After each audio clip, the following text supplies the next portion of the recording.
Hallelujah. Amen. Hallelujah. Praise the Lord. Hallelujah. Praise the living Jesus. Hallelujah. Mo kí gbogbo ẹ̀yin ọmọ Ọlọ́run níbi tí ẹ ti ń gbọ́ mi ní àṣálẹ́ I yìí. greet every of the children of God listening to me this evening. Ògo ni fún Kristi ní òkè ọ̀run. Glory be to Christ in the Mo highest. kí wa kú iṣẹ́ òní. I say good, well done to us. A ò ní ṣe lásán lórúkọ Jésù. We will not labor in vain in Ògo Jesus' ni fún name. Ọlọ́run lókè ọ̀run. Glory be to the Lord in the highest. Mo tọrọ gáfárà fún táìmù yẹn. I'm sorry for coming late today. Ó kún díẹ̀ kí aago mẹ́sàn-án lù láti ń bá nẹ́tíwọ́ọ̀kì ìjàkadì níbí. We have been struggling with the network since some minutes to 9 o'clock. So we are sorry for delay.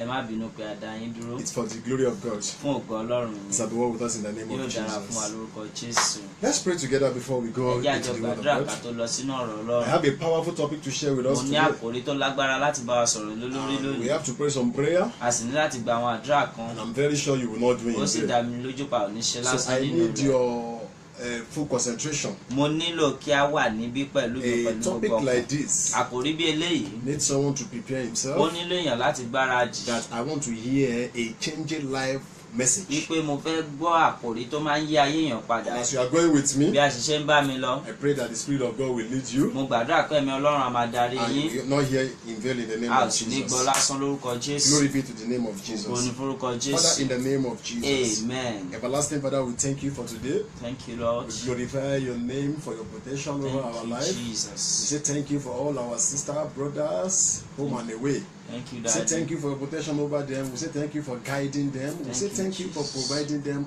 all their needs. Thank you, Daddy, Jesus. accept our thanks in the name of Jesus. Amen. According to your lead, we are going into today's program, today prayer message, according to what you told me this evening.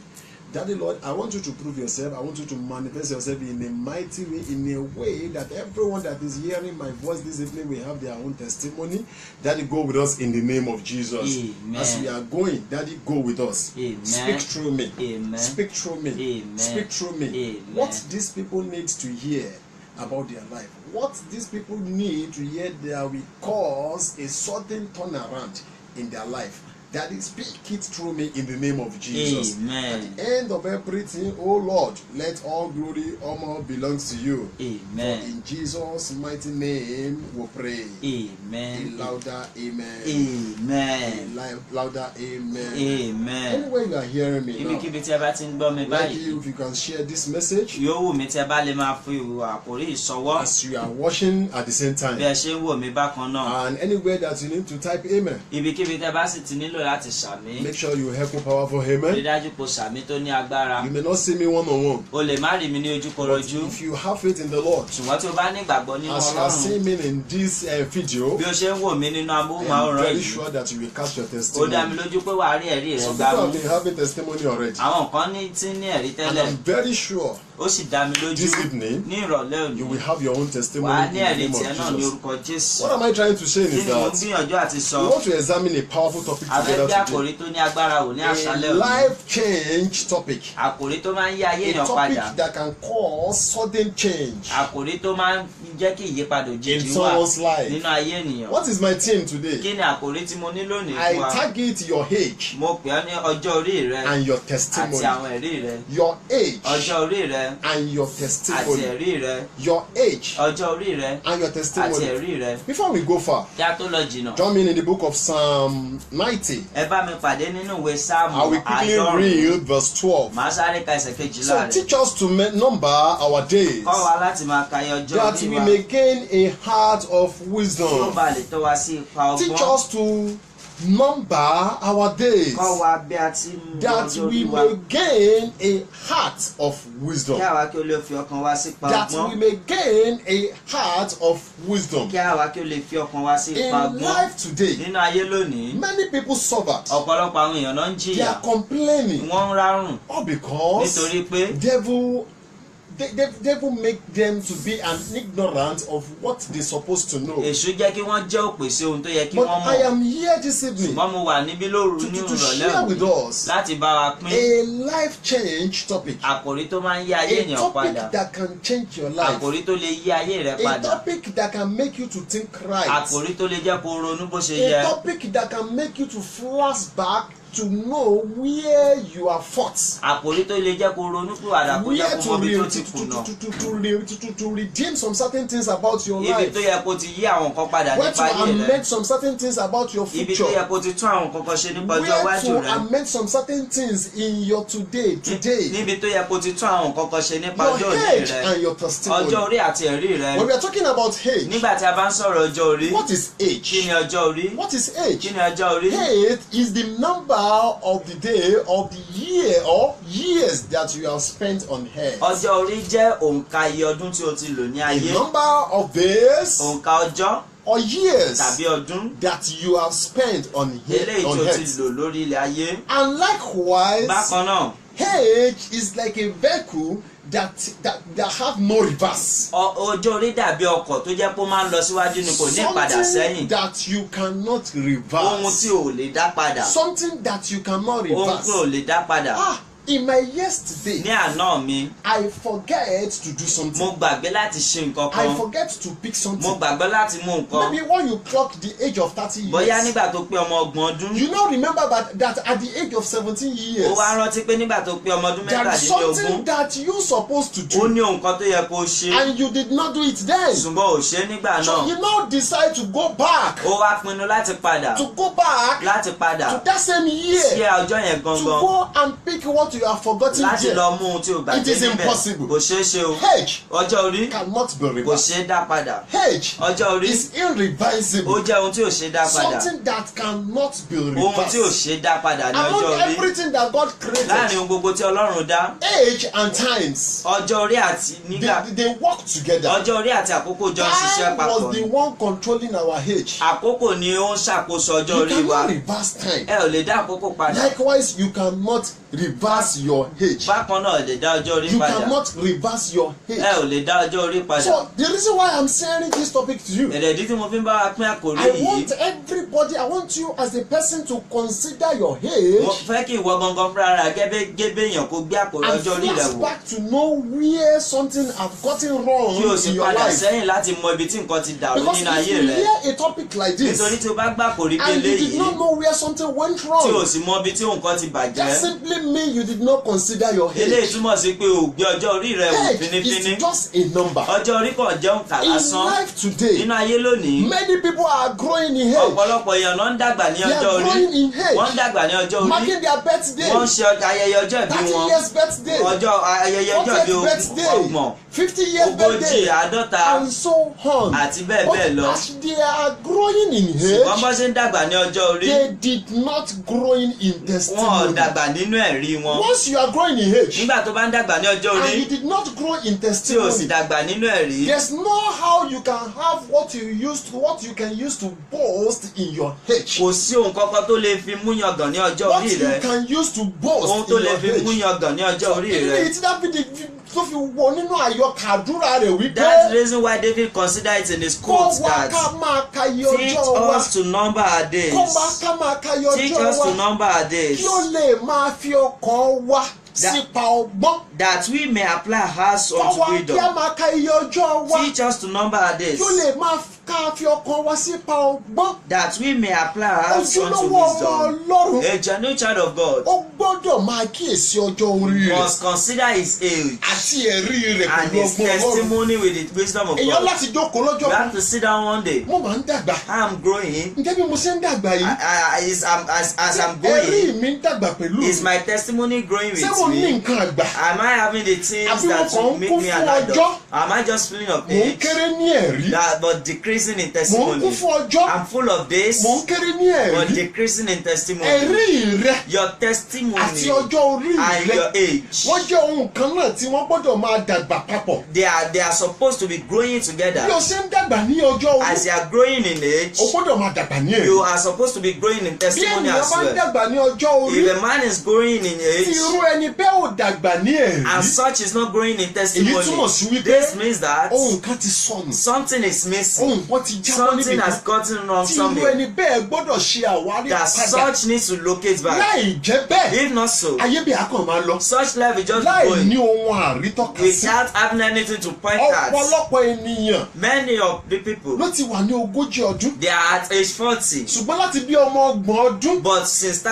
are ní 30, ẹ̀rí wọn ò ti bá wọn rìnrìn their àjò mọ́. testimony is no longer working with them Láti again. ìgbà tó ti bẹ̀rẹ̀ ayé wọn, Since they bó started ṣe their ń lọ ẹ̀rí life, yẹn ń bá wọn as rìnrìn they are àjò. going, the testimony is Bó going ṣe ń with lọ ẹ̀rí them. yẹn ń bá wọn As they rìnrìn are going, àjò. the testimony is Ṣùgbọ́n embarking nígbà on tó the bí journey. ọmọ 30 ọdún, But when they clock 30 years ẹ̀rí ti old, dúró. the testimony is too. Ẹ̀rí ò bá wọn lọ The mọ́. testimony is not moving with Wọ́n them kàn ń dá lọ ni. again. They are just going Wọ́n kàn ń dá lọ again. ni. They are only going. 20 years, When they are 20 30 years, years, 30 years, 35, 35 years, 40 years. 40 years. But ẹ̀rí ti dúró But that testimony has at stopped. the age Nígbà tí wọ́n pé ọmọ ọdún, of 30 years. ọgbọ̀n ọdún, They are now 40 years. wọ́n wá pé ọmọ ogójì ọdún báyìí. 10 years interval Ọdún mẹ́wàá ló wà láàrin wọn. between them Láàrin àwọn and their àti testimony. ẹ̀rí wọn. The only leader Àkàbà kan ṣoṣo you can climb eléyìí tó lè to gùn meet up with your age mates. láti bá àwọn tí ẹjọ́ jẹ́ ìrọ̀. Both of you may be the same age, right? Gbogbo yẹn lè jọ jẹ́ ọmọ ọjọ́ But orí the kan náà. only leader you can climb Ṣùgbọ́n àkàbà kan ṣoṣo tí ó lè to meet gùn up with them in their level láti bá wọn pé ní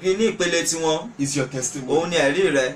Tí o bá ti ṣí ẹ̀rí, If testimony is not there, kò sí bí o ṣe lè bá àwọn ẹlẹgbẹ́ rẹ there's dọ́gba. no how you can be in line with your Ayé mates. tí ẹ̀rí bá sọnù, Any life that testimony is ṣùgbọ́n tí missing, ọjọ́ orí rẹ̀ ń dàgbà, but they are increasing in age, a máa wá àwọn ẹlẹgbẹ́ rẹ̀ such lókè. will be looking at their Wọ́n ti máa mates. gbé àwọn ohun kan ṣe They will have been doing some tí òun ò certain tí ì things ní àǹfààní that he does not have the láti opportunity dá sí. in order to do Ní it. ọ̀pọ̀ ìgbà, Many of the times, ní age 17 ní ẹ̀rí ẹlòmíì ti máa dúró, some testimony will stop at age ṣùgbọ́n ayé 17, rẹ̀ á sì máa but their tẹ̀síwájú. life will be Ọjọ́ progressing orí rẹ̀ á máa and their tẹ̀síwájú. testimony will be Ọjọ́ orí progressing. jẹ́ ohun kan tí kì í dúró dé èèyàn. Age is what cannot wait for Kì í you. dúró dé It ẹnikẹ́ni. does not wait for no Lágbájá ò man. tí ì kọ́lé. Such a social person is Jẹ́ said to kí n build dúró house. títí di ìgbà tí ó fi kọ́lé. Let me wait for this person till he build Lágbájá ò house. tí ì ralẹ̀. Such person is Jẹ́ kí here n dúró to. di ìgbà tí ó Let me ralẹ̀. wait for him till Lágbájá ò he buy tí ì a piece bímọ. of land. Such person is Jẹ́ kí here n to give dúró di birth. ìgbà tó máa bímọ. Let me wait till he give Lágbájá ò tí ì birth. ṣe ohun tí àwọn Such ẹlẹgbẹ́ rẹ̀ ń person ṣe. is here to do what Jẹ́ he's kí n meant dúró to di do. ìgbà tóun náà máa lè ṣe. Let me wait until he No, will do ọjọ́ orí ò it. kì í ṣe tiẹ̀ bẹ́ẹ̀. Ara, the age does not do that. Ó máa lọ He ni. will just be Ní moving ìdáfẹ́ on. tó ti wà dé ìjọ 40 years This is the today. reason why we have seen those that are up to 40 Tí wọn ò years, tí ì kọ́lé. but they are here to Tí build wọn ò tí ì house. bímọ. They are here to Tí give wọn ò tí ì birth. ṣe They ìgbéyàwó. are here to get married. Nígbà tí ọmọ 25 years ti ń marry. When those that are 25 years, they are Wọ́n ti getting ń gbé àwọn married. ohun pàtàkì ṣe. They are doing Ṣùgbọ́n ọjọ́ important orí ò things. ní dúró But wípé testimony will never ó wait dìgbà that tí ìwọ náà bá tó dá àwọn ohun wọ̀nyí ṣe. until you do all this that Kí we're òun talking tó lè máa about tẹ̀síwájú. before it will progress. Ìdí nìyí nínú ayé lẹ́nu. That's the reason why in the world Some today, people will remember their àwọn age. kan rántí ọjọ́ orí They wọn, will burst into wọ́n á sì tears. sùn ẹ̀, wọ́n á máa sunkún. They will remember their Wọ́n á age. rántí ọjọ́ orí They wọn, will burst into wọ́n á bẹ̀rẹ̀ tears. sí ní Why? sunkún. Kí They ló will dé? be asking Wọ́n á themselves, máa bi ara wọn. why am I like Kí ló this? dé tí mo wà bí mo ṣe wà Mo yìí? kàn ń dàgbà I'm nínú ọjọ́ just orí. growing in age, Ṣùgbọ́n ẹ̀rí mi ò dàgbà. but my testimony is not Mo kàn ń growing. dàgbà nínú ọjọ́ I'm orí. just growing in age, Ṣùgbọ́n ẹ̀rí mi ò bá but mi my dọ́gba. testimony is not in line with Dáfídì ń me. bẹ Ọlọ́run David was asking God nínú ìkérora ọkàn. in a groaning heart Olúwa kọ́ mi, that God teach me, kọ́ mi. teach me. Ṣé mo kàn ń dàgbà Am ni? I just growing Àbí ẹ̀rí mi ń dàgbà or my pẹ̀lú testimony mi? is growing with Ṣé me mo in kàn ń age? kún fún ọjọ́ orí Am mi? I just full of age Àbí mo kàn ń dàgbà ẹ̀rí mi ò bá mi rìnrìn or I'm àjò? just growing on my testimony is Àwọn not going Yorùbá sọ with me? wípé The Yoruba bí a says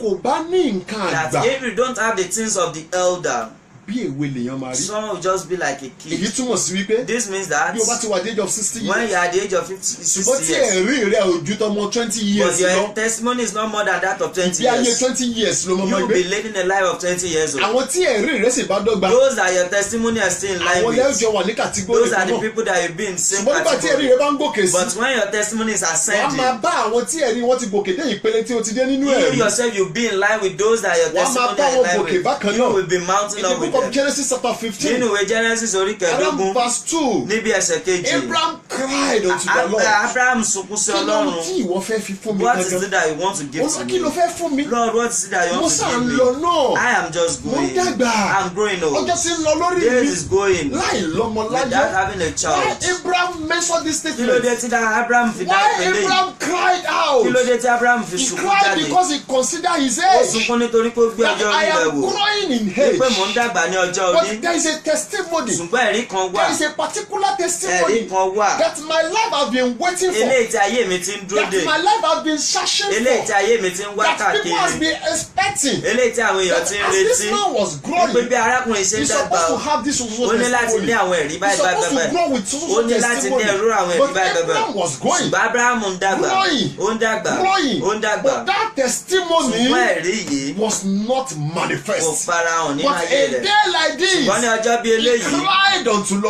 ó Lord. sunkún sí Ọlọ́run. What are you going to give Kí ni me? ìwọ fi fún I am mi? just growing in Èmi kàn ń age. dàgbà ní ọjọ́ No orí. more age in my Kò sí side. ọjọ́ orí No ò bá mi more dọ́gba age in mọ́. my Ọjọ́ orí side. ò bá mi dọ́gba And mọ́. you keep on Ó promising sì ń me. ṣèlérí fún Where mi. is the promise? Kí ni ibo ni ìlérí Where yìí is wà? the promise? Ibo ni ìlérí yìí There's wà? no Kò age sí ọjọ́ orí. in my side again. Kò sí lẹ́gbẹ̀ẹ́ mi mọ́. Abraham considered his age Ábúráhámù gbé ọjọ́ orí rẹ̀ wò. and he discovered Ó wá ṣàwárí that pé a testimony, ẹ̀rí kan ní a pàtó particular, has to do with his eléyìí destiny. tó ní í ṣe pẹ̀lú àyànmọ́ That rẹ̀. has to do with his next Eléyìí level. tó ní í ṣe pẹ̀lú ìpele tó kàn I've rẹ̀. gotten lost. Ó ti sọnù. So he cried unto the Ó wá Lord. sunkún sí My Ọlọ́run. father, Bàbá mi, kí ló fẹ́ fún what do mi? you want to give me? Mo máa ń lọ I'm growing. láì ní ọmọ Without láyé. having a Mo child. ń dàgbà. I'm growing. Mo ń kún fún ọjọ́. I'm full of age. Mo ń dàgbà. I'm growing. Ọjọ́ orí mi ń pọ̀ sí. And my days are Ṣùgbọ́n growing nǹkan old. sọnù nínú ayé But mi something is missing in my tí life. àwọn ẹbí ń retí. That the families, my families nǹkan are sọnù nínú ayé expecting. mi There's something missing in tí my àwọn life. ẹ̀rí àwọn ọ̀rẹ́ mi ń retí. That my colleagues are Ní expecting àkókò from tí me. à ń sọ̀rọ̀ rẹ̀ At yìí, this time we're talking about. ó dá mi lójú wípé I'm very sure ọ̀pọ̀lọpọ̀ of it. ìbéèrè That many questions ni a ti máa béèrè lọ́wọ́ that Abraham. they will be asking Èyí tí àwọn Abraham. ọ̀rẹ́ á ti béèrè. That the friends will have been Èyí tí asking àwọn him. ẹbí á ti That the béèrè. family members Èyí will tí have àwọn been asking ojúlọ́mọ á ti béèrè. him. The one that their acquaintances will Pẹ̀lú have been ọjọ́ asking orí rẹ̀ him. yìí, That with this your you age. keep on saying God will do Òun sọ pé it. Ọlọ́run rẹ̀ á You ṣe. keep on saying God Òun will sọ pé do it. Ọlọ́run rẹ̀ á ṣe. Ìgbàwo gangan lọ́lọ́run fẹ́ When ṣe? is he going to do No, it? ìgbàwo gangan lọ́lọ́run fẹ́ Tell ṣe? me when he's going to do it. Nínú ìrìnàjò ìgbàgbọ́ In the lẹ́nìí, journey of Christianity bí a ṣe rí ìrìnàjò ayé wa, as we are growing ọ̀pọ̀lọpọ̀ our journey, ìbéèrè many questions ni ayé ń béèrè God lọ́wọ́ is wa. asking us. Ọ̀pọ̀lọpọ̀ ìbéèrè Many questions ni àwọn ẹbí ń béèrè our lọ́wọ́ wa. family members are asking Ọ̀pọ̀lọpọ̀ us. ìbéèrè Many ni questions àwọn ọ̀rẹ́ ń béèrè lọ́wọ́ that wa. our men are Ṣùgbọ́n asking tí us. ìdáhùn rẹ̀ nira fún wa. But the answer is very Nítorí difficult pé for us.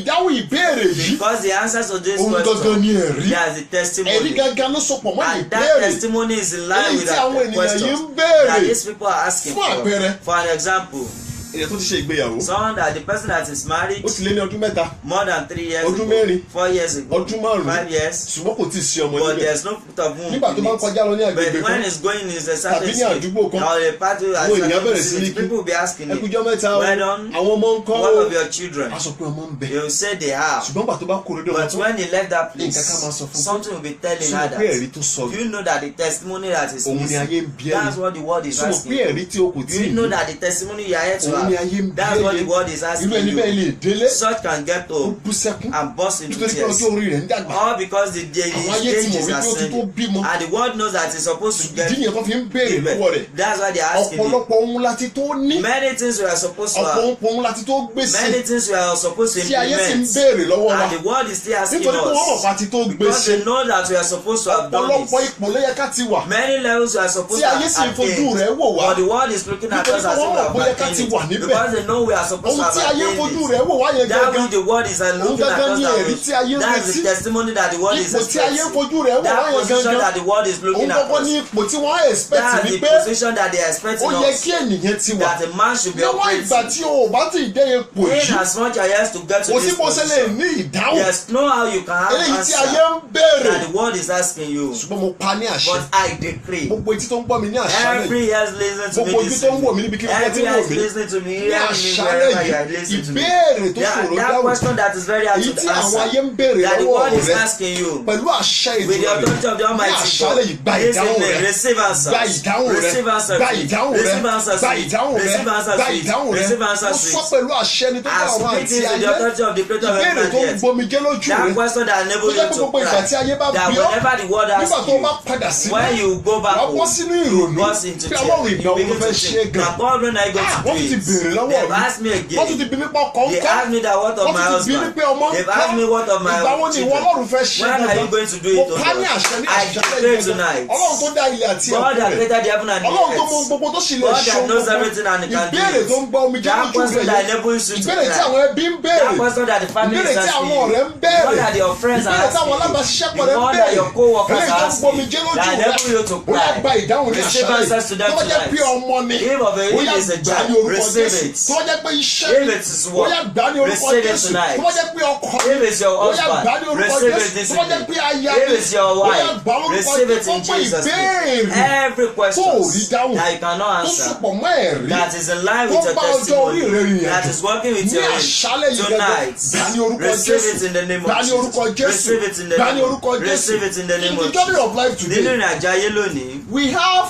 three category of people. a ní irúfẹ́ èèyàn mẹ́ta ní ìpele The mẹ́ta. first category Irúfẹ́ àwọn èèyàn is àkọ́kọ́, the people that boast of their age. òun ni àwọn tí wọ́n ń fi ọjọ́ orí wọn yangàn.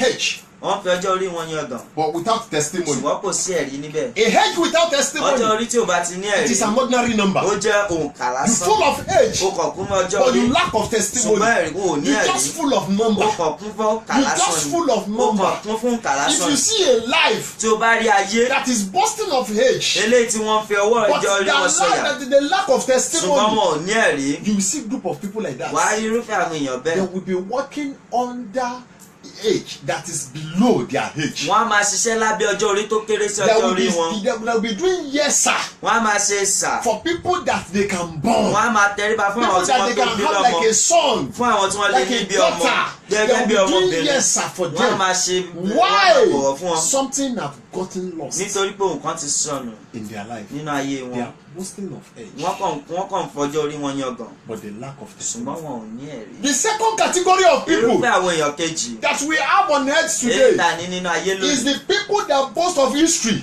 Àwọn ni àwọn tí wọ́n kún fún ìtàn. They boast of history. Wọ́n fi ìtàn yangàn. They will begin to be, oh, Malagbaja ni. Don't you know so Ọwọ́ mi person? náà bí sí. They gave birth to him Even when though I was there. ìgbà tó di pé fẹ́ máa rìn gan. Even when he was about to work, Mo wà náà àwọn tó fà ní tẹ̀tẹ̀.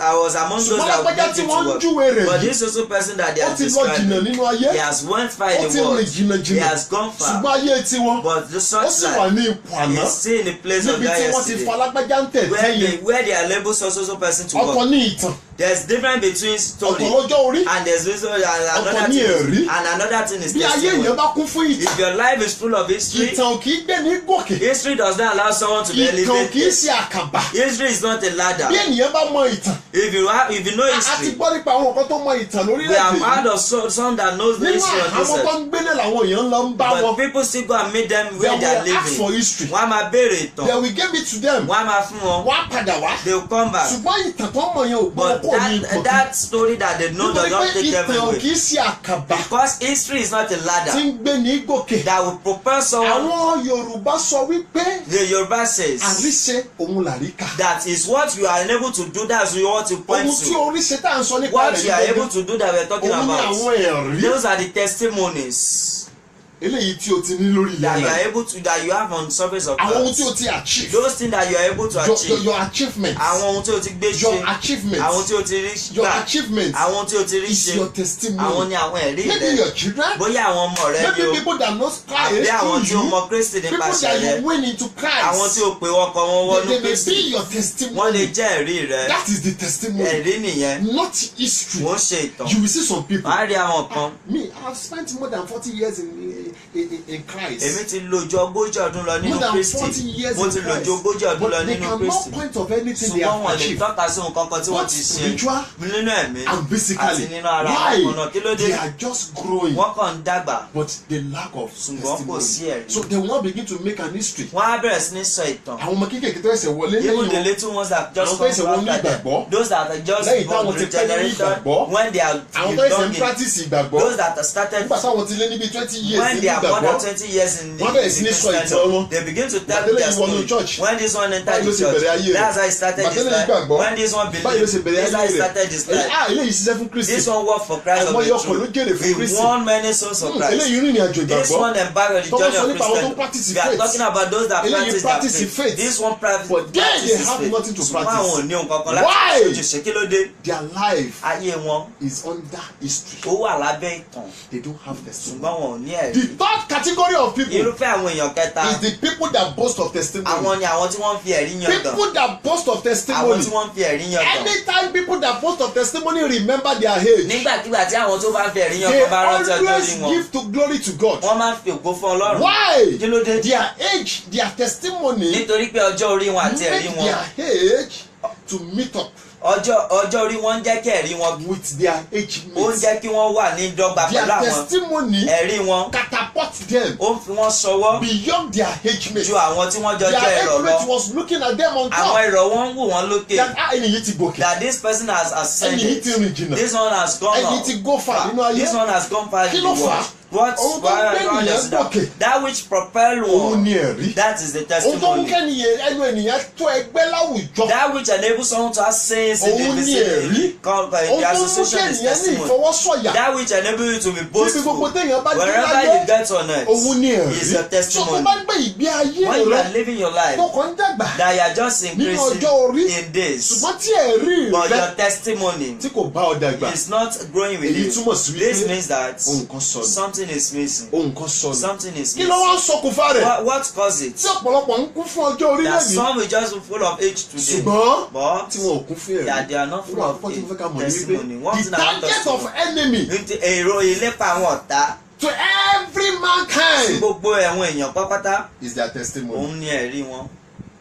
Devil may not after your age. Èṣù lè má ní nǹkan kan ṣe pẹ̀lú ọjọ́ orí rẹ. Devil may not after your history. Èṣù lè má ní nǹkan kan ṣe pẹ̀lú ìtàn rẹ. But devil always after testimony. Ṣùgbọ́n èṣù máa ń lépa ẹ̀rí. Why? He knows Kí ló dé? that the only thing that can give you sorrow, Nítorí pé ó mọ̀ pé nǹkan kan tó lè fún ọ ní the ìbànújẹ́. only thing that can put you into a downcast position, mood, Ohun kan ṣoṣo tó lè fi ọ sí ipò sorrowful òru mood, ọkàn, ipò ẹkún. the only thing that can weigh you Ohun kan down, ṣoṣo tó lè mú ọ wálẹ̀. the only thing that can shut down your Ohun system, kan tó lè jẹ́ kí gbogbo àgọ́ rẹ the kan má only thing ṣiṣẹ́. that can cause disease into your Ohun system kan ṣoṣo tó lè fa àrùn sínú ayé is rẹ. thinking. Òun ni ìrònú.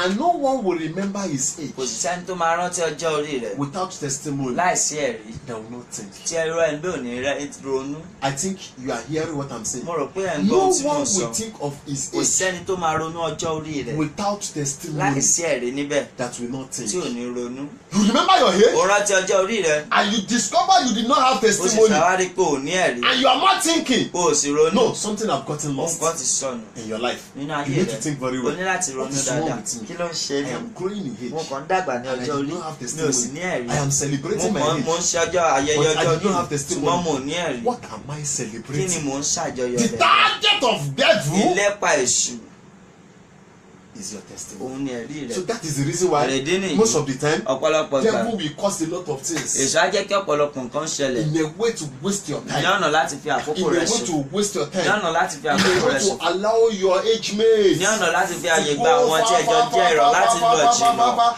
before you now remember that Kó tó kí di ni pé mo wà á ṣe rántí nípò pé tí what mo am wà I yìí. doing in this Ìdí level ni ìtayé a ẹ̀? máa ta ènìyàn Ìdí lọ́fà. ni that the world will shut an arrow against Ká someone. ẹlòmíràn ní They ọfà will àìsàn. shut some arrow of Àìsàn yẹn sickness. ló máa nọ́ọ̀sì títí Such